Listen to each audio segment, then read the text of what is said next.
Hi dear friends, വീണ്ടും പുതിയൊരു വീഡിയോയിലോട്ടേക്ക് സ്വാഗതം. ഇന്ന് ഞാനൊരു റിക്വസ്റ്റഡ് വീഡിയോ ആണ് കാണിക്കുന്നത്. വളരെ സിമ്പിളായിട്ട് നല്ല ടേസ്റ്റിൽ തയ്യാറാക്കാൻ പറ്റുന്ന ഒരു ബീഫ് കറി എങ്ങനെ തയ്യാറാക്കുന്നത് നോക്കാം. ബാച്ചിലേഴ്സിനൊക്കെ വളരെ എളുപ്പത്തിൽ തയ്യാറാക്കാൻ പറ്റുന്ന ഒരു ഈസി ബീഫ് കറിയാണ്. ഇതിൻ്റെ ടേസ്റ്റ് പറഞ്ഞറിയിക്കാൻ വയ്യ. വീണ്ടും വീണ്ടും കഴിക്കാൻ തോന്നും. നമുക്ക് എത്ര കഴിച്ചാലും മതിയാവില്ല. അപ്പോൾ ഈസി ആൻഡ് ടേസ്റ്റി ആയിട്ടുള്ള ഈ ബീഫ് കറി എങ്ങനെ തയ്യാറാക്കുന്നത് നോക്കാം. അപ്പോൾ നമ്മുടെ ഈ ഒരു ഈസി ബീഫ് കറി തയ്യാറാക്കാൻ വേണ്ടി ഞാനിവിടെ 1 കിലോ ബീഫാണ് എടുത്തിട്ടുള്ളത്. എല്ലില്ലാത്ത ബീഫാണ് കേട്ടോ ഞാൻ എടുത്തിട്ടുള്ളത്. അത് നന്നായിട്ട് കഴുകിയതിന് ശേഷം ചെറിയ പീസാക്കിയിട്ട് കുക്കറിലേക്ക് ഇട്ട് കൊടുക്കാം. ഇനി നമുക്കിതിലോട്ടേക്ക് 3 വലിയ തക്കാളി ഇതുപോലെ നീളത്തിൽ അരിഞ്ഞതെടുക്കാം. പിന്നെ ഒരു വലിയൊരു പീസ് ഇഞ്ചി നീളത്തിൽ അരിഞ്ഞതെടുക്കണം. പിന്നെ ഫ്രഷ് ആയിട്ടുള്ള കുറച്ച് കറിവേപ്പില, പിന്നെ വെളുത്തുള്ളി. അപ്പോൾ വെളുത്തുള്ളീൻ്റെ ഫ്ലേവറാണ് കുറച്ച് മുന്നിട്ട് നിൽക്കേണ്ടത്. നമ്മൾ വലിയ വെളുത്തുള്ളി ആണെങ്കിൽ ഒരു മൊത്തത്തിലുള്ള വെളുത്തുള്ളി തന്നെ എടുക്കാം. ഇനി ഇന്ത്യൻ വെളുത്തുള്ളി ആണെങ്കിൽ 2 വെളുത്തുള്ളിൻ്റെത് മൊത്തത്തിൽ എടുക്കണം. അപ്പോൾ നമുക്ക് ആദ്യം തന്നെ നമുക്ക് ഇതിലോട്ടേക്ക് ഇഞ്ചി അരിഞ്ഞത് ചേർത്ത് കൊടുക്കാം. ഫ്രഷ് ആയിട്ടുള്ള കറിവേപ്പില ഇട്ട് കൊടുക്കാം. പിന്നെ വെളുത്തുള്ളി ഇട്ട് കൊടുക്കാം. പിന്നെ നമ്മുടെ തക്കാളി അരിഞ്ഞതും കൂടി ഇതിലോട്ടേക്ക് ചേർത്ത് കൊടുക്കാം. ഇനി നമുക്ക് ഇതിലോട്ടേക്ക് പൊടികളൊക്കെ ചേർത്ത് കൊടുക്കാം. ആദ്യം തന്നെ നമുക്ക് 2 ടേബിൾ സ്പൂണോളം മുളക് പൊടി ചേർത്ത് കൊടുക്കാം. 1 ടേബിൾ സ്പൂൺ മല്ലിപ്പൊടി കൂടി ചേർത്ത് കൊടുക്കാം. 1/2 ടീസ്പൂൺ മഞ്ഞൾപ്പൊടി ചേർത്ത് കൊടുക്കാം. 1 ടീസ്പൂൺ കുരുമുളക് പൊടി ചേർത്ത് കൊടുക്കാം. 1 ടീസ്പൂൺ ഗരം മസാല പൊടിയും കൂടി ചേർത്ത് കൊടുക്കാം. ഇനി ഇതിലോട്ടേക്ക് 1/2 കപ്പ് വെള്ളവും കൂടി ഒഴിച്ചു കൊടുക്കാം. വെള്ളം കൂടുതൽ ഒഴിക്കണ്ട, കാരണം ബീഫിൽ നിന്നും നമ്മൾ വേവിക്കുമ്പോൾ വെള്ളം ധാരാളം ഇറങ്ങി വരും. അപ്പോൾ അത് നോക്കിയിട്ട് ഒഴിച്ചാൽ മതി. എന്നിട്ട് നന്നായിട്ടൊന്ന് ഇവിടെ മിക്സാക്കി കൊടുക്കുക. നമ്മുടെ പൊടികളും നമ്മുടെ ബീഫുമായിട്ട് നന്നായിട്ടൊന്ന് മിക്സാക്കി കൊടുക്കുക. ഇനി ഇതിന് ആവശ്യമായിട്ടുള്ള ഉപ്പ് കൂടി ചേർത്ത് കൊടുക്കാം. എന്നിട്ട് ഒന്നും കൂടി വീണ്ടും ഒന്ന് മിക്സാക്കി കൊടുക്കുക.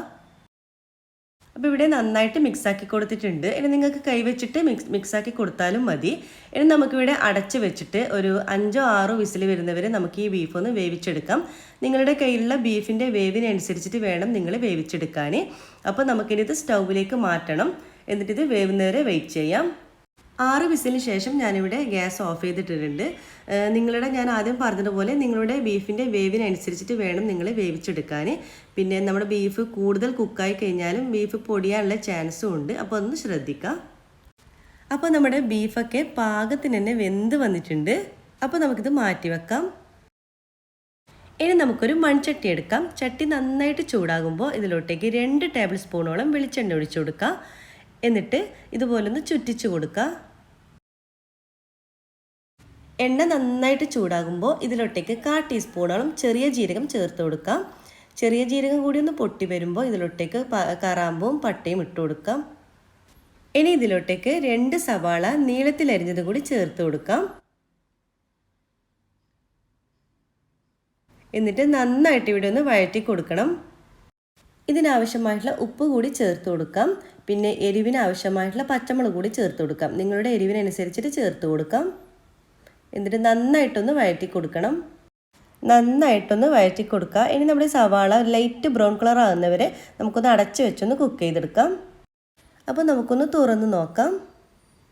അപ്പോൾ നമ്മുടെ ഉള്ളി ഇവിടെ നന്നായിട്ട് തന്നെ വാടി വന്നിട്ടുണ്ട്. ഇതുപോലെ ലൈറ്റ് ബ്രൗൺ കളർ ആകുന്നവരെ നന്നായിട്ട് വഴറ്റിയെടുക്കണം.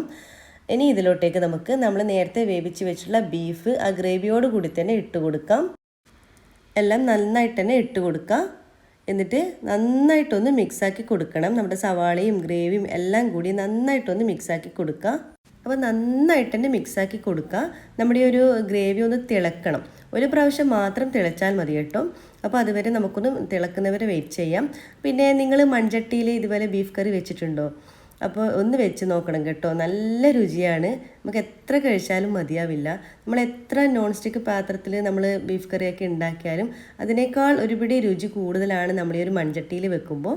അപ്പോൾ ഒന്ന് ഇതുപോലെ ഇടയ്ക്കൊന്ന് വെച്ച് നോക്കണം കേട്ടോ. അപ്പോൾ നമ്മുടെ കറി ഇവിടെ നന്നായിട്ട് തന്നെ തിളക്കുന്നുണ്ട്.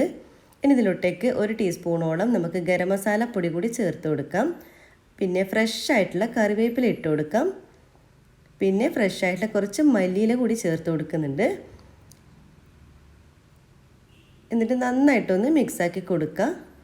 അപ്പോൾ ഇത്രയേ ഉള്ളൂ. നമ്മൾ സിമ്പിളായിട്ടുള്ള ഈസി ആയിട്ടുള്ള നല്ല അടിപൊളി ബീഫ് കറി ഇവിടെ റെഡി ആയിട്ടുണ്ട്. നമുക്കിനി സ്റ്റൗ ഓഫ് ചെയ്യാം.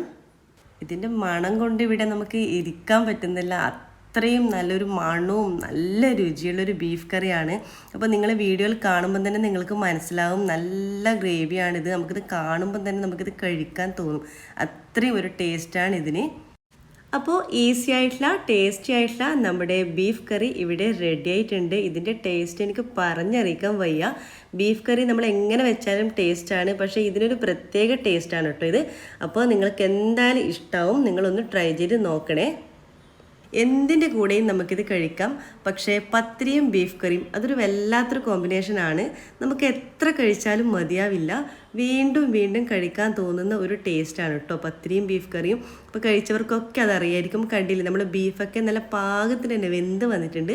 നല്ല സോഫ്റ്റ് ആയിട്ടാണ് കേട്ടോ നമ്മൾ ബീഫ് ഇരിക്കുന്നത്. ബാച്ചിലേഴ്സിനൊക്കെ വളരെ എളുപ്പത്തിൽ തയ്യാറാക്കാൻ പറ്റുന്ന ഒരു രീതിയിലാണ് നമ്മളിത് കാണിച്ചിട്ടുള്ളത്.